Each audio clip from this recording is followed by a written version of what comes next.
Welcome to the Betrayal Trauma Recovery Bookshelf, a space for women healing from betrayal to reconnect with their mind, body, and soul, one page at a time. I'm Rachel Strong-Smith, a betrayal trauma coach who's walked this path myself. In each episode, we'll explore books that speak to the heart of recovery, books that validate your experience, offer insight, and remind you that you're not alone. This isn't about fixing yourself. It's about coming home to yourself.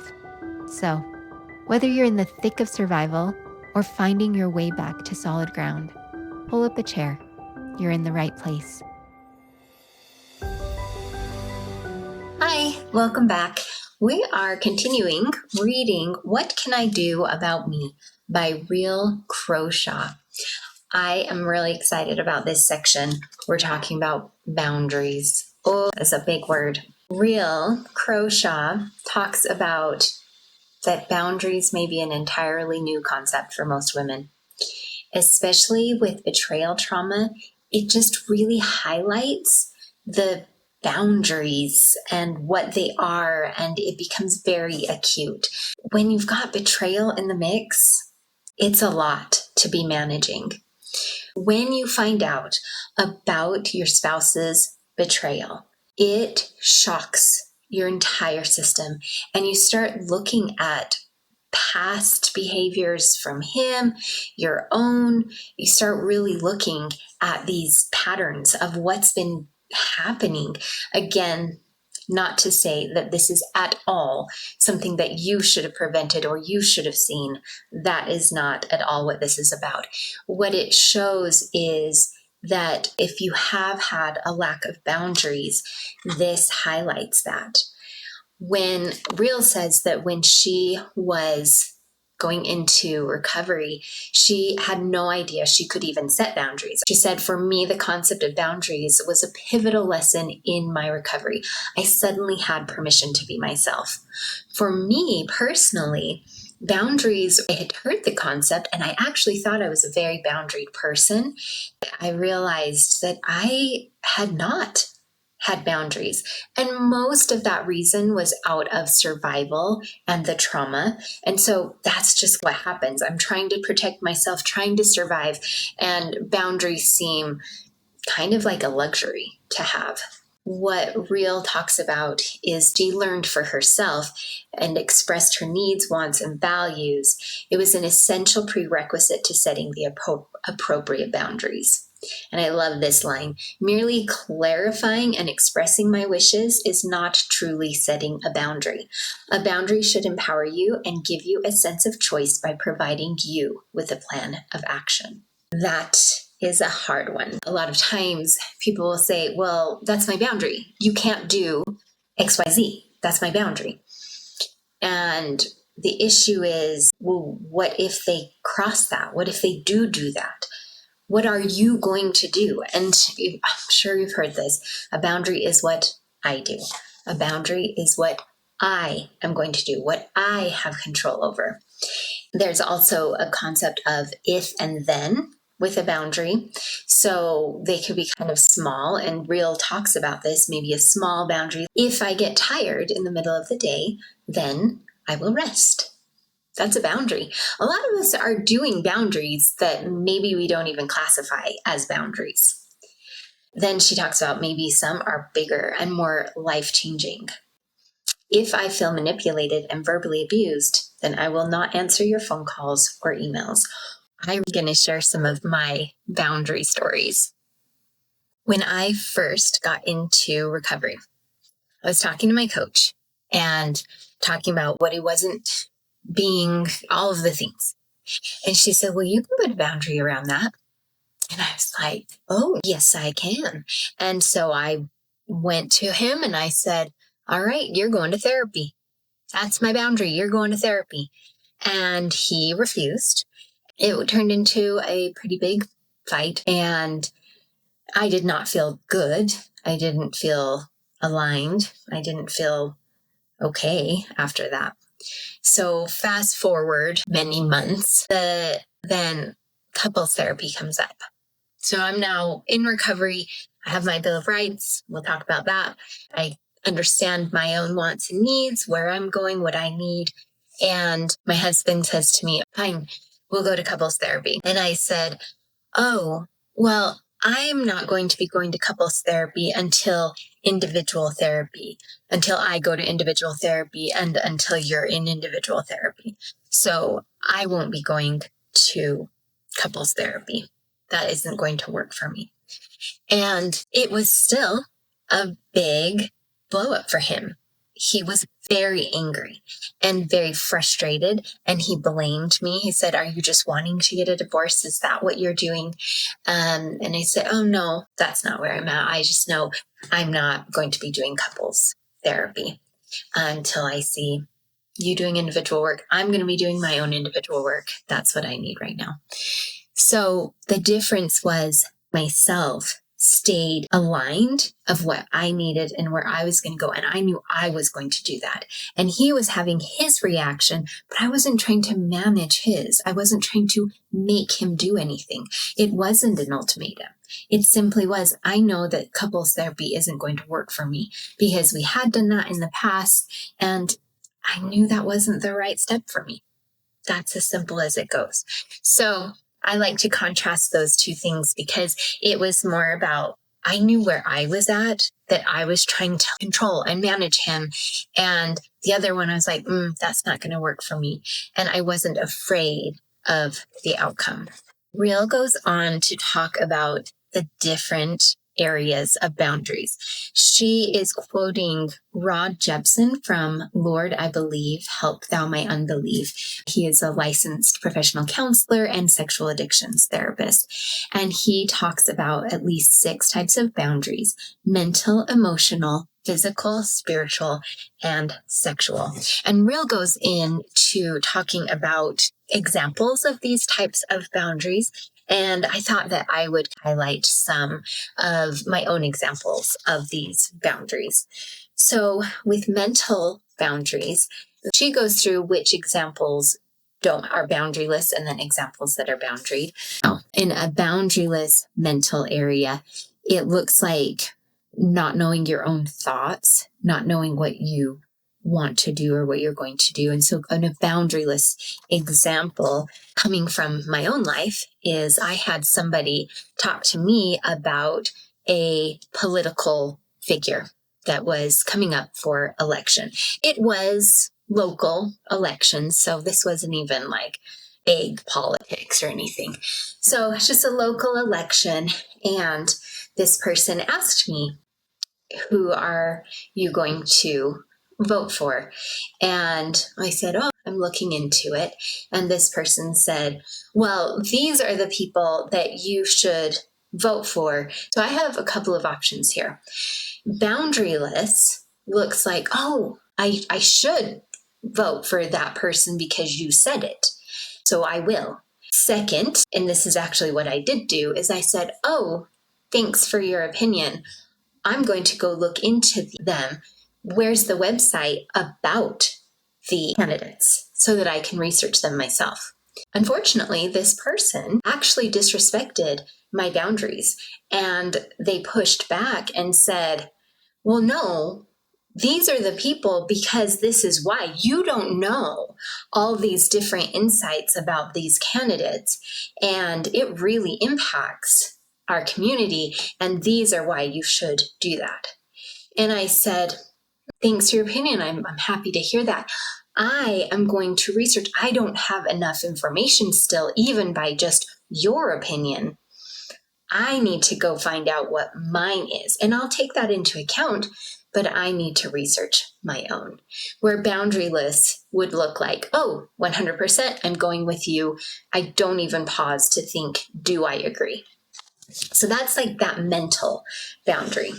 All right, so let's talk about emotional boundaries. Boundaryless looks a lot like taking on somebody else's emotion and thinking that you have to solve it for them to fix it. I call this emotional blackmail, when somebody comes to me with an emotion and then expects me to solve it, to fix it, to make that emotion go away just because they have the emotion. what it looked like boundaryless was I would do that. So maybe it was my husband who said, "You don't appreciate me enough." And I would say, "Oh, well, yes, I do. These are all the reasons that I do. Let me reassure you why I do." And then keeping this, "No, you don't appreciate me." And then it's like, "Oh, well, maybe I don't. He is upset." Boundaried looks like, "Oh, I hear that you're feeling unappreciated. I'm curious about that. Maybe I hear what it is for him." And then I look at myself and I go, "Am I not appreciating him?" And in this case, and this is a real life scenario, in this case, I said, "Oh, I hear that you don't feel appreciated. I've looked at myself and I do feel like I appreciate you. And I am not going to defend that I appreciate you." Then he continues to press and want to argue that I don't appreciate him. That's when I say, "I hear you. I'm sorry you feel that way. I am not going to argue about this. This doesn't feel good to me. So I'm going to end the conversation. Maybe we can come back to it sometime." That's what I'm doing. I'm not even trying to manage his dysregulation or that he feels unappreciated. I'm showing up with me and I'm recognizing if I can't have that conversation, I'm walking away saying, "I'm pretty triggered right now. I'm pretty activated. I need a little space and I'll come back to it." It's just about what I am going to do. I'll talk about one of my other boundaries. I would call this, well, it bleeds into physical, but it starts with emotional and even mental. It's kind of a combination. So, my very first boundary, and it was very small, but it was very big to me and very difficult. I decided that when I felt disrespect, manipulation, justification, objectification towards me, blame shifting, gaslighting, and really all around what I called it was unproductive conversation. When I felt that, and it was a feeling, I called it a sandpaper feeling. When I felt that, then I ended the conversation. I walked away. That was very difficult for me. I had never walked away from a conversation before because I didn't want to be perceived as mean. That was my fear. I enacted this boundary for myself. I did not tell my husband that this is the boundary from now on. I just knew for my own self. First time, and it was quite soon, that the conversation was unproductive and I sensed that feeling inside. I said, "This conversation isn't productive. I'm walking away. I don't feel good. Maybe we can come back to it another time and see." I would come back to it, and if it continued to stay in that same unproductive place, I would just back off again. Well, it's very disappointing because I wanted to have the connection. I want to discuss, but I won't be in a situation where there is disrespect, where there isn't listening, where there is defending, where there is just this energy. I just won't do it. To get to this point for me has been a lot of internal work of connecting with myself. One of the best tools that I found, and Rhyll mentions it in her book, is a Bill of Rights. Wow. When I first found the Bill of Rights and this concept, I was blown away. My coach sent me a copy of hers, and I was so overwhelmed by it. I thought, I don't have a right to be wrong. I don't have a right for full fidelity in my marriage. I really didn't believe I had a right to that. I don't have a right to calm, peaceful conversations. My Bill of Rights draft now is many pages long, and I believe every single one of them.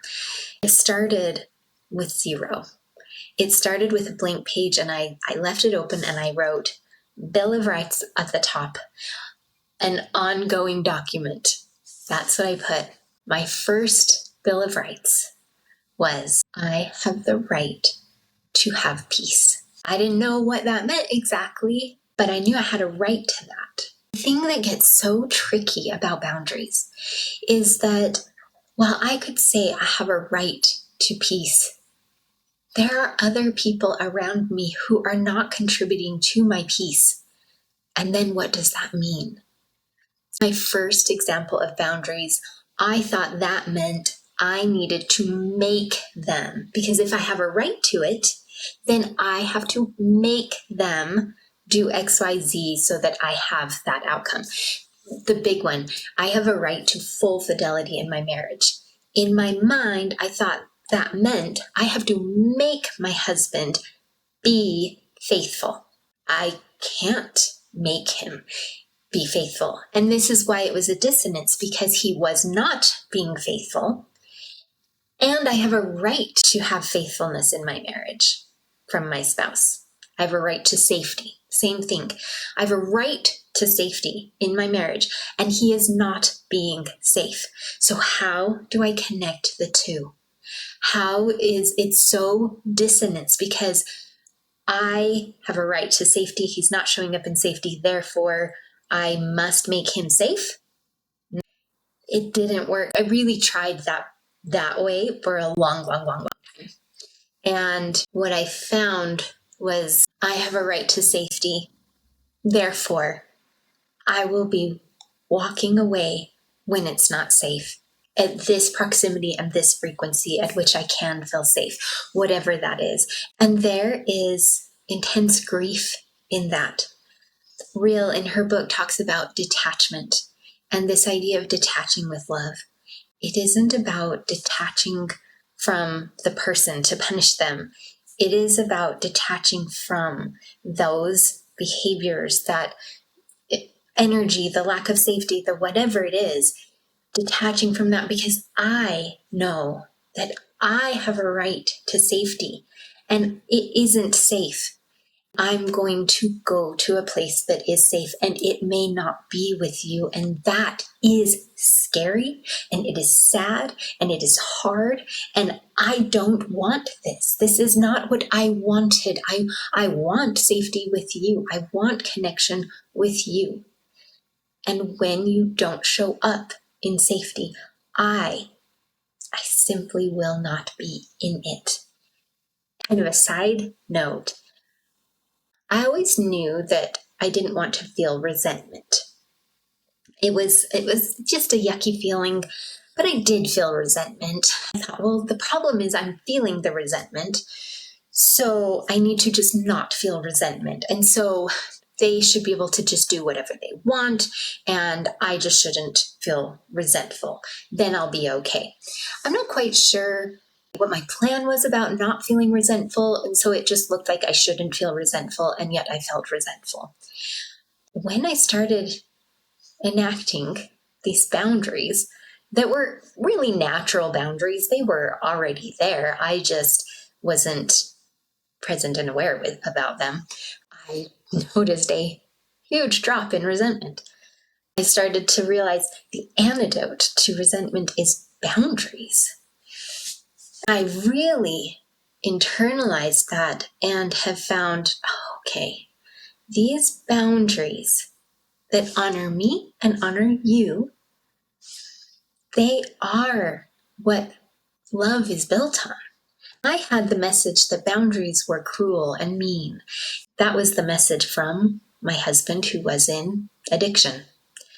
I internalized that. Let's end on the fears that come up from setting boundaries and the reactions of people who have benefited from your lack of boundaries.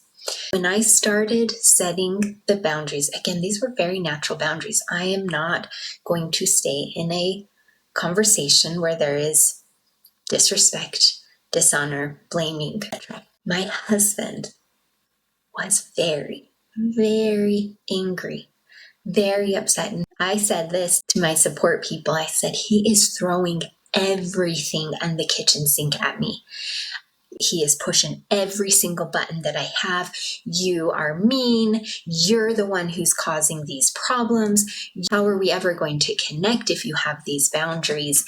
And it continued to be this push to try to get me to stop having the boundaries, because in his mind, that was the problem. I was really scared of his reaction. I really was. It didn't even have to be that big. So when I say this, it's not even a full on drag out like that, It got pretty intense, and I was watching that really closely. But that doesn't matter. It was still happening. It didn't matter that it was this even low energy source of anger and resentment. And really, again, this emotional manipulation and emotional blackmail that I'm upset about this, so you better stop. That's why it was so critical for me to get clear about my wants and what I was doing.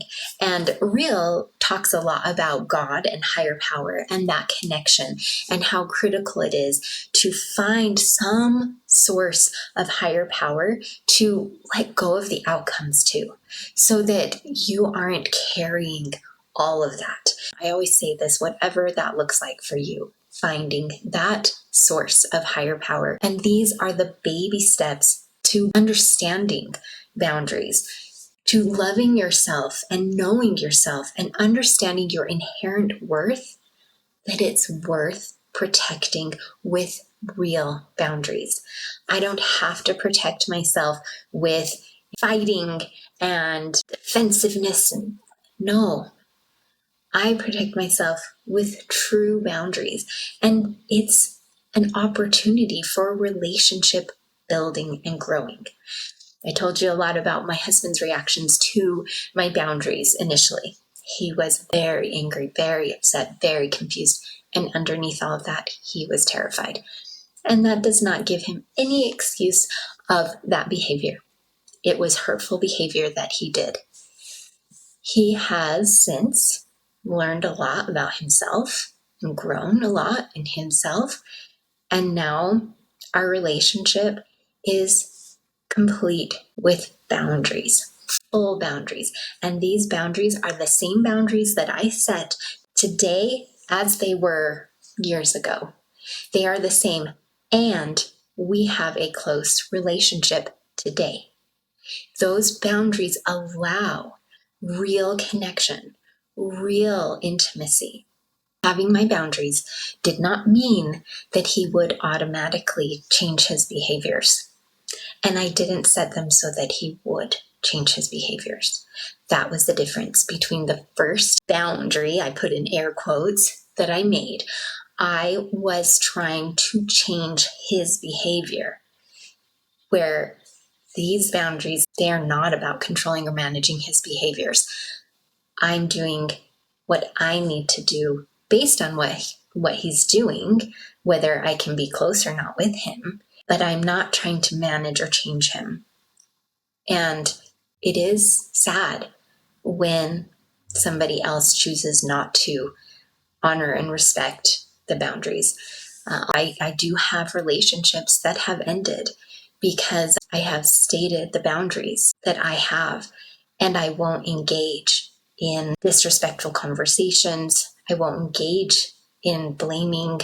When they show up with blaming, criticism, I will step away. I grieve those relationships. I'm sad to lose those relationships. And I also won't stay in close at the expense of myself. That's what it looks like to me. I feel the feelings and I stay aligned with myself and what I need. And that doesn't happen overnight. I continue to do the work to learn about myself, about my growth.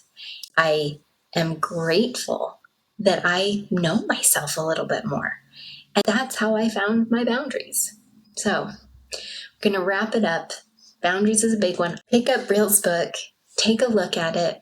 And as always, take what resonates and leave the rest. Till next time, bye-bye. Thanks for joining me today on the Betrayal Trauma Recovery Bookshelf. If something from this episode spoke to you, share it with a friend or come connect with me online. You can find me on Instagram and Facebook at Rachel Strong Smith. And if you want to go deeper, sign up for my email newsletter, where I share grounded support, personal insights, and practical tools to help you reconnect with yourself. Remember, Healing isn't a straight line, it's a spiral, and every step toward yourself matters. So, until next time, take gentle care.